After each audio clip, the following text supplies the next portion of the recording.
नमस्ते सदा वत्सले मातृभूमि। फ़ारूक अब्दुल्ला अपनी केव से बाहर निकल आए हैं और बाहर निकलते ही उन्होंने आग उगलना शुरू कर दिया है। और जैसा एक्सपेक्टेशन रहती है, जिस वजह से सरकार ने 1 साल तक इन लोगों को नज़रबंद रखा, हालांकि फ़ारूक अब्दुल्ला तो नहीं रहे इतना समय, लेकिन 1 साल तक नज़रबंद रखा। उसके बावजूद जब बाहर निकले तो जिन्होंने आग ही उगलना था और आग ही उगलना शुरू कर दिया। अभी हालांकि महबूबा मुफ्ती तो नज़रबंद हैं ही, लेकिन आग उगलते समय कहा भी तो क्या कहा, ये पूरे भारत देश को जानने की ज़रूरत पड़ती है कि ये जो कश्मीरी नाम से मूवमेंट चला रहे थे फ़ारूक अब्दुल्ला और ये मुफ्ती परिवार, इन लोगों ने, हमको याद होगा कि पहले स्टेटमेंट दिए कि भारत का झंडा उठाने वाला कोई नहीं होगा अगर 370 हट गया। इन्होंने कहा कि मोदी जी अगली पुश्तें उतर आएंगी या पिछली पुश्तें उतर आएंगी तो भी नहीं कर सकते हैं तो कर लें। और जब 370 डाइल्यूट हो गया, 35 कैपिटल ए ख़त्म हो गया, प्रेसिडेंशियल ऑर्डर ख़त्म हो गया और ये नज़रबंद रखे गए, उसके बाद जम्मू कश्मीर का जो डेवलपमेंट प्लान आया और जम्मू कश्मीर में जिस तरह से डोमिसाइल नीति लाते हुए बड़ी तेज़ी से आगे बढ़ा, वो देखकर पूरे विश्व को अचरज हुआ होगा कि आखिर ये जो न्यूज़ें आती थीं जम्मू कश्मीर से, वो न्यूज़ें कैसी थीं। पता नहीं क्या क्या हो जाएगा, आसमान उठा लेंगे, ज़मीन फाड़ देंगे, देश बर्बाद हो जाएगा, देश में दंगे हो जाएंगे अगर 370 को छू लिया। हमने सबने देखा कि कुछ नहीं हुआ। इस बात पर मुझे नेहरू जी और उनके साथ उस समय के मुख्यमंत्री, जब इनको शेख अब्दुल्ला को हटाया गया था और शेख अब्दुल्ला ने नेहरू जी के साथ गद्दारी करनी शुरू की और नेहरू जी उनको बड़ा प्रोग्रेसिव चीफ मिनिस्टर कहा करते थे, लेकिन जब वो नेहरू के ही खिलाफ चले गए क्योंकि ख़ानदानी आदत है, पारिवारिक वंशानुगत समस्या है, तो बख्शी गुलाम मोहम्मद को वहाँ का मुख्यमंत्री बनाया गया। कांग्रेस से थे। बख्शी गुलाम मोहम्मद को नेहरू जी ने दिल्ली बुलाया और दिल्ली बुलाकर उनसे कुछ प्रश्न किए। उन्होंने कहा कि कहो भाई, जम्मू कश्मीर के क्या हाल चाल हैं। तो बख्शी गुलाम मोहम्मद ने कहा ठीक है। तो बोले कितने लोग तुम्हारे साथ हैं? बोले हमारे साथ 40 लाख लोग। तो फिर उन्होंने पूछा कि शेख के साथ कितने हैं? तो बोले 40 लाख लोग। तो नेहरू जी को ये पता नहीं था कि वहाँ की आबादी कितनी है, तो नेहरू जी ने अगली बार पूछा कि पूरी आबादी कितनी है? तो उन्होंने कहा 40 लाख। तो बात वो है ना, ये कैसा 40 लाख का शोर है। तो ये कैसा 40 लाख का शोर है, नेहरू जी ने पूछा भाई ये बात समझ नहीं है, 40 लाख तुम्हारे साथ, 40 लाख शेख के साथ और 40 लाख ही टोटल आबादी है। तो बख्शी गुलाम मोहम्मद ने जवाब दिया कि जिसके साथ दिल्ली है उसके साथ कश्मीर है, यानी कि जम्मू कश्मीर लद्दाख के लोग दिल्ली के साथ चलते हैं। जैसा दिल्ली निर्णय करती है, जिस दिशा में दिल्ली चलती है उसी दिशा में जम्मू कश्मीर लद्दाख के लोग चलते हैं। दिल्ली अवसर देती है तो जम्मू कश्मीर लद्दाख के लोग वैसा करते हैं, दिल्ली अवसर नहीं देती है तो दूसरे तरह से चलते हैं। ऐसे ये पूरा प्रकरण चलता है।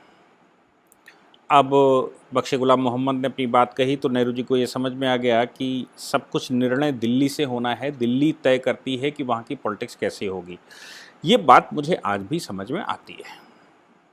अच्छा, फ़ारूक अब्दुल्ला ने जो कहा वो क्या कहा? फ़ारूक अब्दुल्ला ने कहा कि देखिए, कश्मीर का एक भी व्यक्ति अपने आप को भारतीय नहीं मानता। अभी तक आप जिस प्रांत के मुख्यमंत्री थे तब तक आप भारतीय मानते थे क्या? जो अब आपने मानना मना कर दिया है कि हम भारतीय नहीं मानते। और उसके साथ जो विचित्र स्टेटमेंट दिया वो ये दिया कि भारतीय नहीं मानते, चाइना भले ही कब्जा कर ले, और कर ले तो कर ले। कमाल है फ़ारूक अब्दुल्ला साहब कि भारतीय नहीं मानता कश्मीरी कोई भी, और चाइना कब्जा कर ले तो कर ले, क्या फ़र्क पड़ता है? आपको गुलामी की आदत पड़ गई है क्या? आपको गुलाम ही रहना है क्या? ये सदैव के लिए आपने विचार कर लिया है? दूसरी बात, आपको पता नहीं है, शायद आप अंदर क्वारंटीन में थे पिछले 1-1.5 वर्ष से, आप जाकर देखिए कि लद्दाख के लोगों ने कैसे चाइना के अगेंस्ट में डिफेंड करना शुरू किया है। चाइना के विरुद्ध अगर सबसे स्ट्रांगली कोई खड़ा है तो लद्दाख के लोग खड़े हैं। लद्दाख ने आवाज़ उठानी शुरू की है कि हमें अक्साई चीन वापस चाहिए। लद्दाख जिस तरह से रिस्पॉन्ड कर रहा है आपको पता नहीं है। जम्मू जिस तरह से रिस्पॉन्ड कर रहा है सरकार को, आपको अंदाज़ा भी नहीं। आप बात कर रहे हैं कश्मीर के उन 3 जिलों की जिनमें आपकी सल्तनत हुआ करती थी।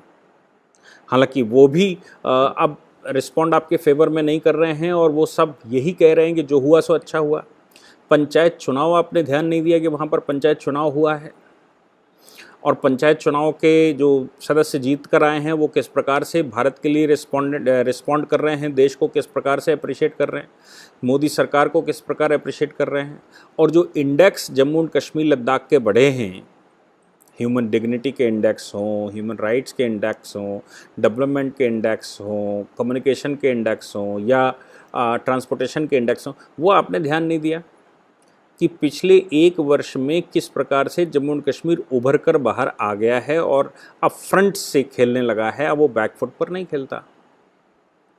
लेकिन आपके परिवार की जो स्वभाव है गद्दारी का, वो आपके पिता फारूक अब्दुल्ला के पिता शेख अब्दुल्ला, पहले वो पाकिस्तान के साथ खड़े दिखाई दिए, बाद में देखा कि भारत ज़्यादा स्ट्रांग है तो फिर वो भारत के साथ खड़े दिखाई दिए, फिर वो नेहरू के साथ खड़े दिखाई दिए और बाद में स्वायत्त जम्मू एंड कश्मीर, स्वतंत्र जम्मू एंड कश्मीर की घोषणा करने लगे।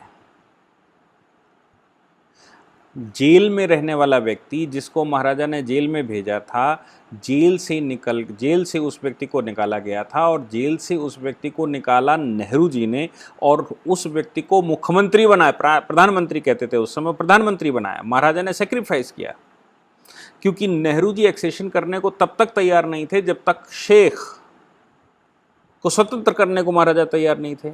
महाराजा ने स्वतंत्र किया क्योंकि देशद्रोही थे। शेख फारूक अब्दुल्ला के पिता देशद्रोही थे, देशद्रोह के इल्ज़ाम में जेल में थे और महाराजा के वो गुनहगार थे। लेकिन नेहरू जी अड़ गए, उस देशद्रोही को बाहर निकाला गया। देशद्रोही को बाहर निकालने के बाद भी नेहरू की जो पत्र कम्युनिकेशन मिले हैं तो ये मिले हैं कि अगर प्रोग्रेस देखना चाहते हो जम्मू कश्मीर की, जम्मू कश्मीर को बहुत अच्छे से देखना चाहते हो तो शेख अब्दुल्ला को प्रधानमंत्री बताने देना चाहिए। महाराजा ने एक्सेशन के चक्कर में वो भी सेक्रीफाइस किया और शेख अब्दुल्ला को प्रधानमंत्री बना दिया। शेख अब्दुल्ला प्रधानमंत्री बनने के बाद महाराजा के ही पीछे पड़ गए। नेहरू और शेख अब्दुल्ला मिलकर महाराजा बाहर चले आए। जम्मू कश्मीर पर कब्जा पाकिस्तान ने कर लिया बड़े भारी हिस्से पर। महाराजा कहते रह गए कि हमको फ़ौजें दे दो, फ़ौज का कमांडर बना दो, मैं जीत कर पुनः टेरिटरी को इकट्ठा कर लूँगा। नेहरू जी लिख रहे थे और कह रहे थे कि now Jammu and Kashmir is the part of India, so India will respond. आपकी नमस्ते, आप कुछ नहीं कर सकते, अब भारत रिस्पॉन्ड करेगा। और भारत ने ऐसा रिस्पॉन्ड किया कि यूएनओ चले गए और मोर देन 60% लैंड पाकिस्तान के हाथ हम गवा बैठे, जो वापस लेने का समय आ गया है। आपके पिता गद्दार केवल महाराजा के नहीं थे, आपके पिता ने गद्दारी नेहरू के साथ भी कर दी। आपके पिता ने भारत के संविधान के साथ गद्दारी कर दी। आपके पिता ने भारत के साथ गद्दारी करी, भारत के संविधान के साथ गद्दारी करी और अब आप स्वतंत्र घोषणा करने लगे। नतीजा क्या निकलेगा? नतीजा जो निकलने वाला था वो ये था कि आपके पिता को नेहरू को गिरफ्तार करना पड़ा, नज़रबंद रखना पड़ा और लंबे समय तक रखना पड़ा। ऐसा नहीं 2, 4, 5 साल 10 साल रखा हो, लंबे समय तक आपके पिता को नज़रबंद रखना पड़ा। 70 के दशक तक पिता आपके नज़रबंद रहे। क्या आप चाहते हैं, जिस तरह के स्टेटमेंट आप दे रहे हो कि चाइना कब्जा कर ले तो कर ले, क्या फ़र्क पड़ता है, हम तो भारतीय मानते ही नहीं हैं, क्या आप चाहते हैं कि आपको भी लंबे समय तक नज़रबंद रखा जाए? आपकी गद्दारी ब्लड से निकलेगी नहीं। आपकी, आपके बेटे की, आपके पिता की जो राह आपने पकड़ी थी वो क्या बाहर नहीं निकलने वाली? देखिए किस प्रकार से जम्मू एंड कश्मीर के लोग इस समय डोमिसाइल बनवा रहे हैं, इंजॉय कर रहे हैं अपनी इंडिपेंडेंस को। किस प्रकार वहाँ के लोग इस समय कार्य पद्धति में आगे बढ़े हुए हैं, किस प्रकार से उत्साहित हैं, उनको देखिए ना। आपके वंशज 100-200 परिवार रहे होंगे, आपके जानने वाले 100-200 परिवार जिनको आपने लाभ दिया होगा, वो अपने आप को हिंदुस्तानी माने न माने क्या फ़र्क पड़ता है क्या? ऐसे गद्दारों का क्या हश्र होगा ये भविष्य बताएगा। लेकिन आप जो स्टेटमेंट दे गए कि चाइना कब्जा कर ले तो कर ले, इस समय चाइना ब्लॉक के दौरान आपका स्टेटमेंट मुझे लगता है कि देशद्रोह से कम नहीं है और आपकी गिरफ्तारी होनी चाहिए। और उस पत्रकार करण थापर ने जो स्टेटमेंट लिया है और द वायर ने उसको पब्लिश किया है, इन सब के खिलाफ क्यों नहीं कार्रवाई होनी चाहिए? सुदर्शन के खिलाफ कार्रवाई करते घूमते हैं, जो इन्वेस्टिगेटिव रिसर्च करते हैं, जो ये एंटी नेशनल साफ साफ दिखाई दे रहा है, इनके खिलाफ कार्रवाई करने की मुझे लगता है इस समय आवश्यकता है। और फारूक साहब, आप चिंता मत करिए, जम्मू कश्मीर का कुछ नहीं होने वाला। और कोई भी जम्मू कश्मीर का निवासी भारत की नागरिकता छोड़ने को तैयार नहीं है और ये कहने को तैयार नहीं है कि मैं भारतीय नहीं हूँ आपके अलावा। इसलिए आपको अपने लिए चिंता करने की आवश्यकता है कि ऐसा ना हो कि आप फिर से कहीं अंदर चले जाएं। आपके पिता को लंबे समय तक रखा था, कुछ तो बाप नंबरी, बेटा 10 नंबरी, तो आपको 1 साल उनसे ज़्यादा रखना चाहिए। ऐसा करने के लिए सरकार इस समय की बात मत करिए ऐसे स्टेटमेंट देकर। Thank you.